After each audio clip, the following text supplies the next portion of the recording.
तर ही दृश्य आपण बघतोय यावेळेस रुबी हॉल हॉस्पिटलमध्ये सध्या उपमुख्यमंत्री सुनेत्रा पवार पोहोचलेले आहेत।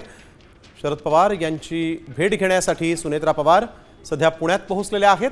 इथं जाऊन शरद पवारांची त्या भेट घेणार आहेत। शरद पवार यांची प्रकृती बिघडल्यानंतर सुनेत्रा पवार आपण बघतोय की थेट पुण्यात पोहोचलेले आहेत। रुबी हॉल क्लिनिकमध्ये सध्या शरद पवारांवर उपचार सुरू आहेत। प्रकृती स्थिर असल्याची माहिती देण्यात आली होती, परंतु आता सुनेत्रा पवार देखील रुग्णालयात पोहोचलेले आहेत।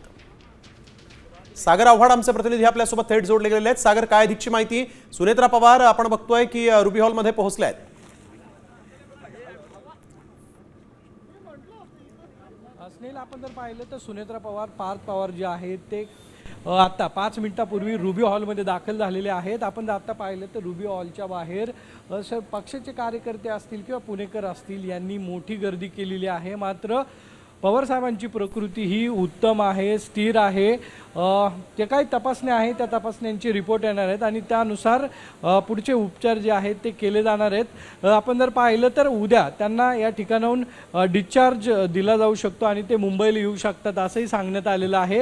आत्तापर्यंत जर पाहिलं तर राष्ट्रवादीचे प्रदेशाध्यक्ष असतील शशिकांत शिंदे, त्याचबरोबर रोहित पवार असतील यांनी भेट घेतलेली आहे। आता जर पाहिलं तर पक्षाचे पदाधिकारी जे आहेत ते हॉस्पिटलच्या बाहेर आलेले आहेत। सुनेत्रा पवार आणि पार्थ पवार जे आहेत ते दोघंही आता पवार साहेबांची भेट घेत आहेत। त्यांना या ठिकाणी त्यांच्यावरती रिपोर्ट आल्यानंतर उपचार सुरू होतील। मात्र त्यांची प्रकृती उत्तम आहे, कुठलाही त्रास त्यांना नाही आहे। मात्र रिपोर्ट नंतर जे काय थोडेफार उपचार जे आहेत ते सुरू करून त्यांना उद्या हॉस्पिटलमधून सोडलं जाईल आणि त्यानंतर ते मुंबईमध्ये येतील। स्नेल, बिलकुल धन्यवाद सागर, आपण दिलेल्या सविस्तर माहितीसाठी। या संदर्भातले सगळे अपडेट आम्ही वेळोवेळी तुमच्याकडून घेणार आहोत। तुर्तास धन्यवाद।